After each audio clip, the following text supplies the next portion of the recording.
दोस्तों good evening. दोस्तों आज हम फ्यूचर कंटिन्यूस टेंस के बारे में स्टडी करेंगे। दोस्तों फ्यूचर कंटिन्यूस टेंस से पहले मैं अपने चैनल मंगल जी श्री पे आपको प्रेजेंट टेंस व फास्ट टेंस आपको शेयर कर चुका हूँ, जिसका मुझे शानदार रेस्पॉन्स मिला है। दोस्तों आज हम फ्यूचर कंटिन्यूस टेंस के बारे में स्टडी करेंगे। सबसे पहले तो हम देखते हैं फ्यूचर कंटिन्यूस टेंस की सिचुएशन क्या है। फ्यूचर कंटिन्यूस टेंस की फ्यूचर कंटिन्यूस टेंस दो लड़के हैं, राम और श्याम। राम और श्याम, राम और श्याम। ये राम है, ये श्याम है। दोनों प्रेजेंट टाइम में खड़े हैं। प्रेजेंट टाइम में यानी अभी प्रेजेंट टाइम में। तो प्रेजेंट टाइम में राम श्याम से बोल रहा है। राम श्याम से बोल रहा है कल 5 बजे मुझे बाजार में मिलना। कितने बजे? कल 5 बजे, यानी आने वाला कल, टुमारो। कल 5 o'clock, कल शाम, कल 5 बजे मेरे को बाजार में मिलना। ये बात कब बोल रहे हैं? प्रेजेंट टाइम में राम ने श्याम को बोला। अब श्याम वर्तमान में भविष्य का, कल का अंदाजा लगा रहा है कि कल 5 बजे तो मैं क्रिकेट खेल रहा होगा। कल 5 बजे क्या कर रहा होगा? क्रिकेट खेल रहा होगा। कल 5 बजे क्रिकेट खेल रहा होगा। क्योंकि वो रोज खेलता है, तो वो प्रेजेंट टाइम में कल का अंदाजा लगा रहा है कि कल 5 बजे मैं क्रिकेट खेल रहा हूँगा। वो श्याम राम को बोल रहा है।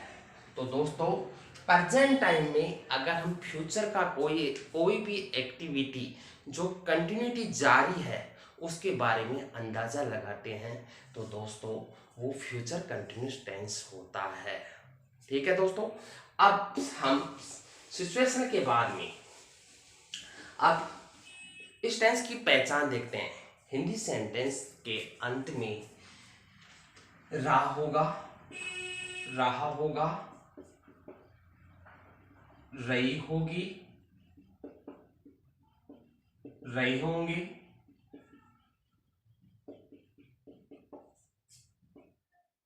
आदि आते हैं। अगर किसी हिंदी सेंटेंस के अंत में रहा होगा, रही होगी, रहे होंगे, रहा होगा, अगर आदि आते हैं तो दोस्तों वो फ्यूचर कंटिन्यूस टेंस होता है। ठीक है दोस्तों, अब दोस्तों पहचान के बाद में हम देखेंगे हेल्पिंग वर्ब। तो दोस्तों इस टेंस में हेल्पिंग वर्ब सेल और विल के साथ में बी का प्रयोग होता है। किसका प्रयोग होता है? सेल और विल के बाद में बी का प्रयोग होता है दोस्तों। बट लेकिन दोस्तों आधुनिक इंग्लिश में केवल हेल्पिंग वर्ब्स, पर फ्यूचर टेंस में विल का ही प्रयोग होने लगा है। किसका प्रयोग होने लग गया? केवल विल का। चाहे आई विल गो हो, चाहे यू विल गो हो, चाहे ही विल गो हो, चाहे वी विल गो हो, सभी के साथ, सभी सब्जेक्टों के साथ में विल का प्रयोग होने लग गया।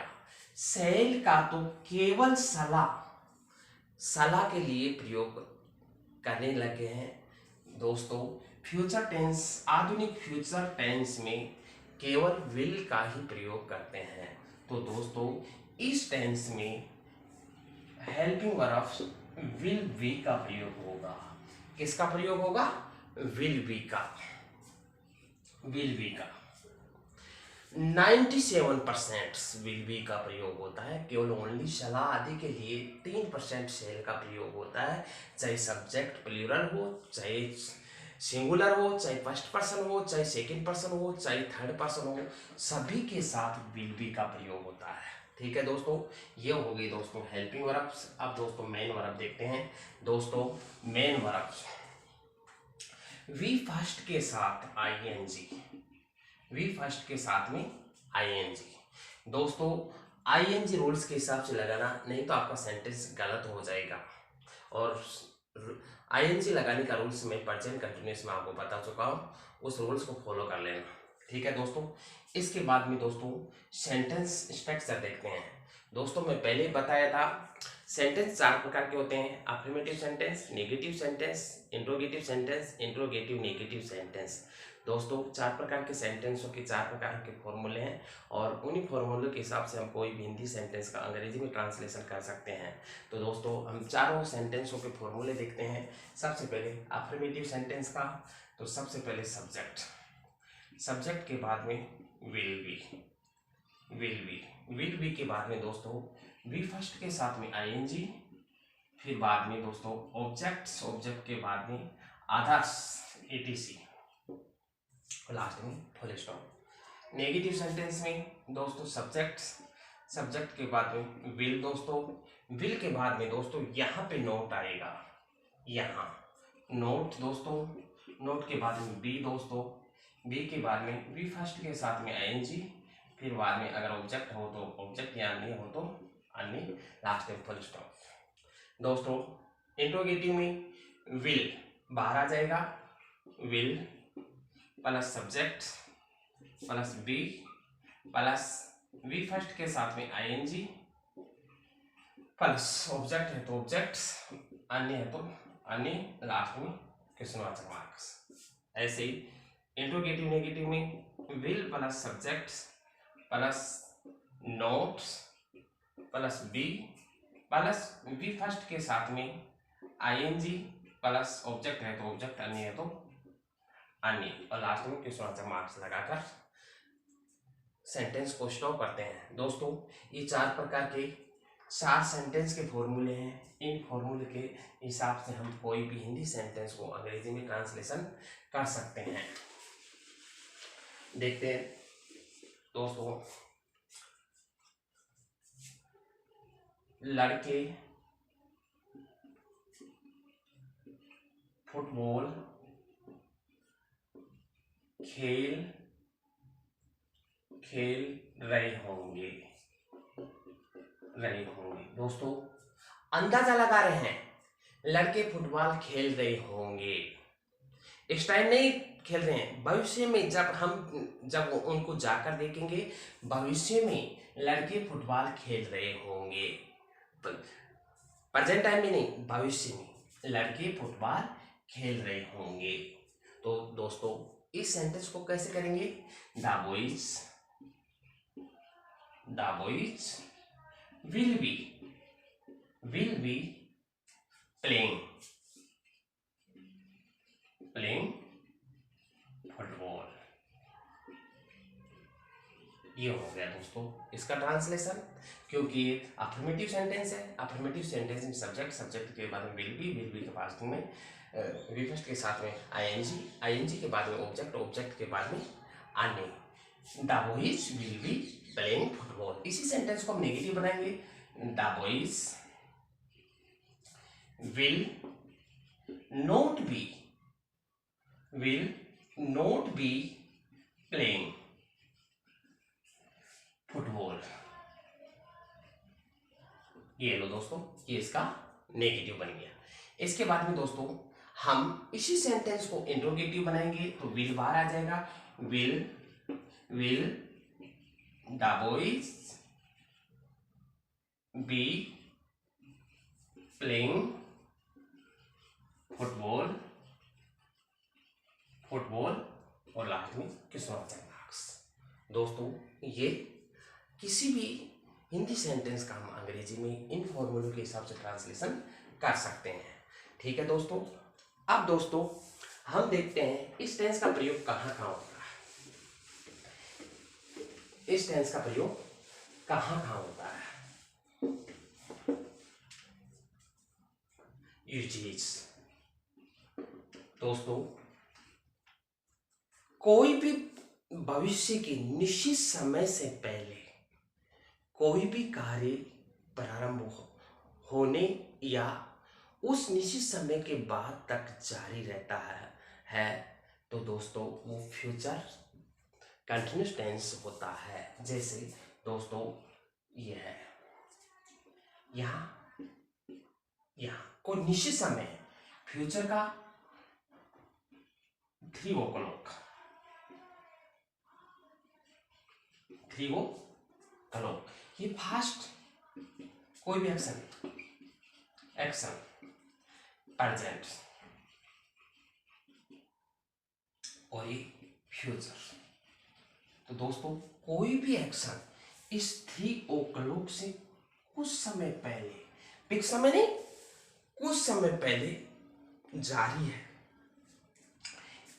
जारी हुआ और इस टाइम भी जारी है और आगे भी जारी रहेगा। कब तक जारी है, कब संपन्न होगा, लेकिन यहाँ फ्यूचर में 3 o'clock में हम अंदाजा लगा रहे हैं कि यहाँ पर कार्य जारी है। तो दोस्तों ये सेंटेंस फ्यूचर कंटिन्यूस टेंस का होगा। ये यहाँ फास्ट से स्टार्ट नहीं हो रहा है, ये हो रहा है फ्यूचर के कुछ समय पहले से, जो निश्चित बिंदु है उससे कुछ समय पहले से, और जो फ्यूचर का निश्चित बिंदु है उस समय कार्य कंटिन्यूटी है, कंटिन्यू जारी है, एक्टिविटी जारी है। तो दोस्तों यहाँ पर फ्यूचर कंटिन्यूस टेंस का प्रयोग होगा। जैसे दोस्तों, जैसे मैं वर्तमान में, प्रेजेंट टाइम में, वर्तमान में ये अंदाजा लगा रहा हूं कि मैं वहां जाऊंगा, उस समय वह खेल रहा होगा। मैं वहां पहुंचूंगा, वह खेल रहा होगा। मैं पहुंचूंगा, तो दोस्तों when I reach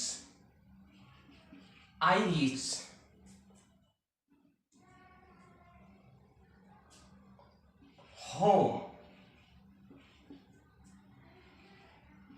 my wife will be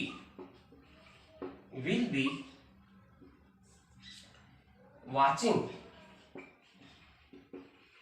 TV. तो दोस्तों जब मैं घर पहुंचूंगा, जब मैं भविष्य का अंदाजा लगा रहा हूं, जब मैं घर पहुंचूंगा, ठीक है, my wife will be watching TV, मेरी पत्नी टीवी देख रही होगी। तो दोस्तों जब मैं घर पहुंचूंगा, जब मैं घर पहुंचूंगा,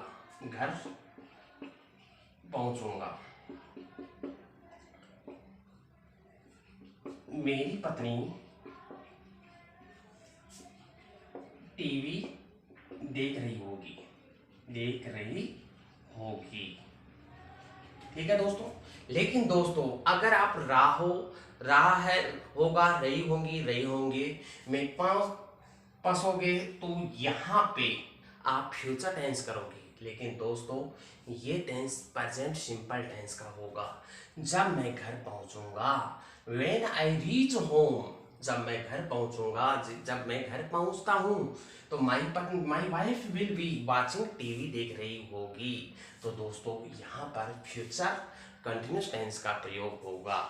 ठीक है दोस्तों। दूसरा प्रयोग, कोई भी फ्यूचर का कार्य हम इस टेंस का प्रयोग सर्वाधिक उस समय करते हैं, कोई भी एक्शन जो तत्काल या फ्यूचर में संपन्न होने वाला है, तो दोस्तों उसमें भी फ्यूचर कंटिन्यूस टेंस का प्रयोग होता है। जैसे the guest will be arriving at any time at any time from now, from now यानी गेस्ट अब से किसी भी टाइम पहुंचने वाले हैं, यानी कार्य तत्काल में भी समाप्त होने वाला है। ऐसे ही the governments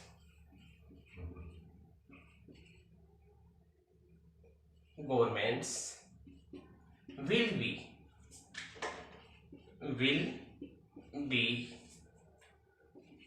providing clean water soon। Governments हमें क्लीन वाटर्स जल्दी उपलब्ध करवाएगी। तो दोस्तों ये भी फ्यूचर कंटिन्यूस टेंस है। दूसरा यूजेज हो गया। तीसरा यूजेज दोस्तों, फ्यूचर कंटिन्यूस टेंस का प्रयोग हम प्रेजेंट कंटिन्यूस की तरह, यानी प्रेजेंट कंटिन्यूस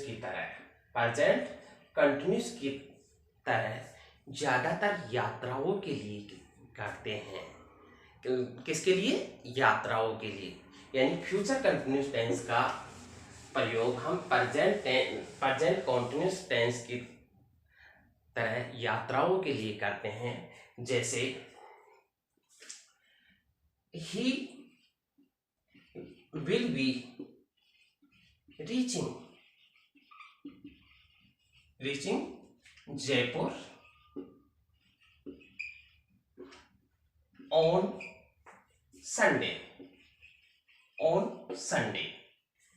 कि वह संडे को जयपुर पहुंचने वाला है, या वह संडे को जयपुर पहुंचेगा। He will be spending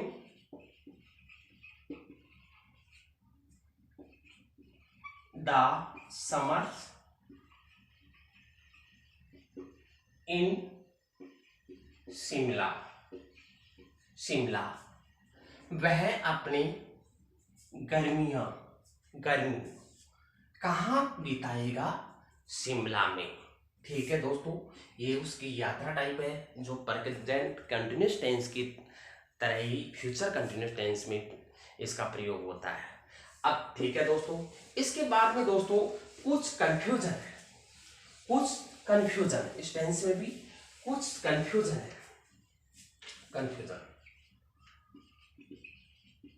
confusion दोस्तों, would be, may be, might be और मस्ट बी दोस्तों, इन सब के साथ में भी फर्स्ट के साथ में आईएनजी का प्रयोग होगा। किसका प्रयोग होगा? आईएनजी का प्रयोग होगा, कोई भी सब्जेक्ट। अब दोस्तों इसका प्रयोग कहां होता है?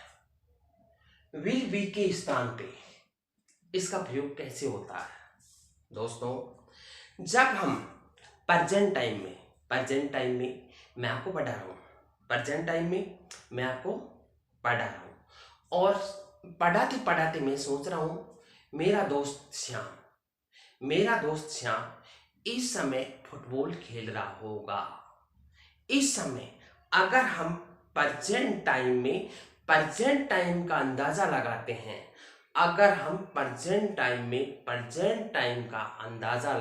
हैं, तो दोस्तों वहां पे would be, may be, might be और मस्ट बी का प्रयोग करते हैं।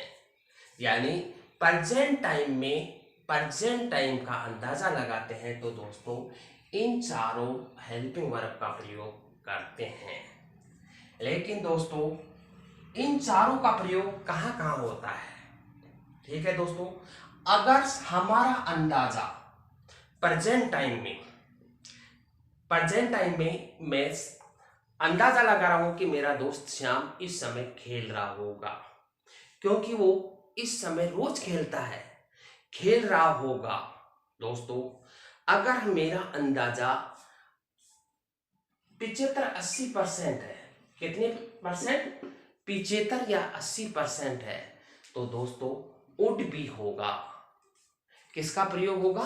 Would be. My friend, my friend क्या बन जाएगा? My friend would be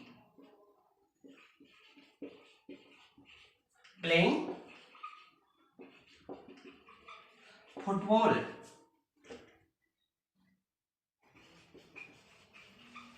eight this time, eight this time.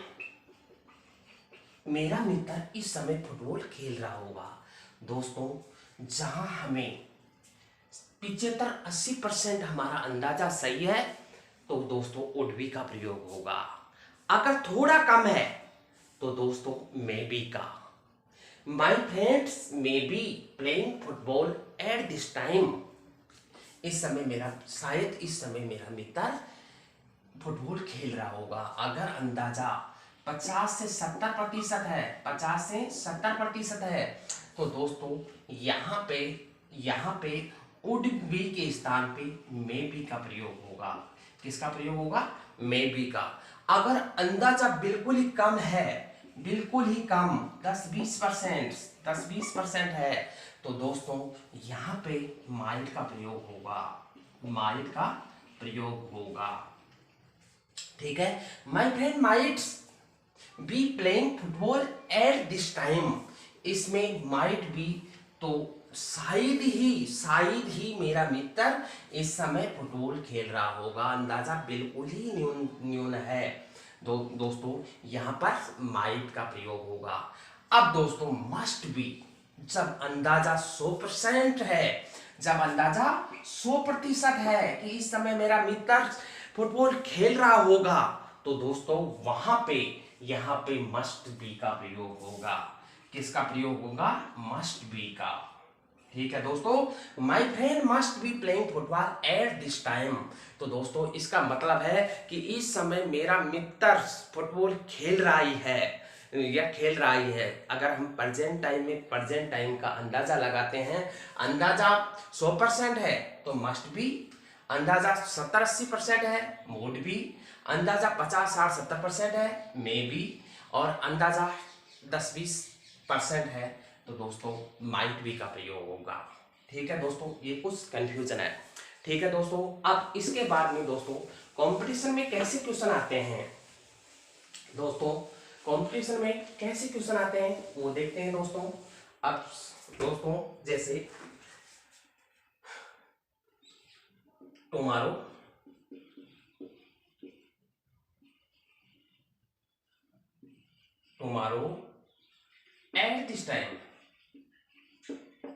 Eight this time, I study English as well. ठीक है दोस्तों, दूसरा दोस्तों next week I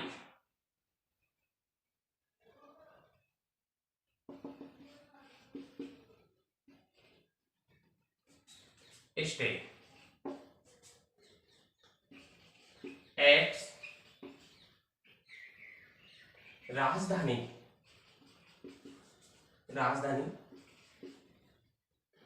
place Jaipur. तीसरा क्वेश्चन दोस्तों, when I reach home,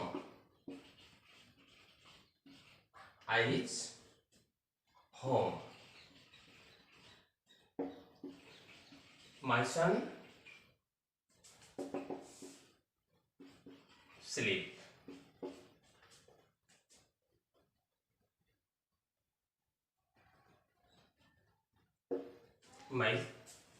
my son sleep. ठीक है दोस्तों, इस प्रकार के क्वेश्चन दोस्तों कंपटीशन में आएंगे, तो हम इन क्वेश्चनों को सोल्व करते हैं, आसानी से सोल्व कर देंगे। टुमारो भविष्य का संकेत है, एट दिस टाइम कंटिन्यूस का संकेत है। ठीक है दोस्तों, इससे हम पहचान जाएंगे कि अगला सेंटेंस फ्यूचर कंटिन्यूस टेंस का होगा। तो आई विल बी स्टडीइंग। ठीक है दोस्तों, इसके बाद में नेक्स्ट वीक अगले सप्ताह आई वो विल बी स्टेइंग एट राजधानी प्लेस जयपुर। अगला व्हेन आई रीच होम, जब मैं घर पहुंचूंगा माई सन विल बी स्लीपिंग। ये लो दोस्तों, स्लीपिंग आ जाएगा यहाँ पर। ठीक है दोस्तों, इन क्वेश्चनों को हम आसानी से सोल्व कर दिए। ठीक है दोस्तों, अच्छा लगे तो लाइक करना। थैंक्स।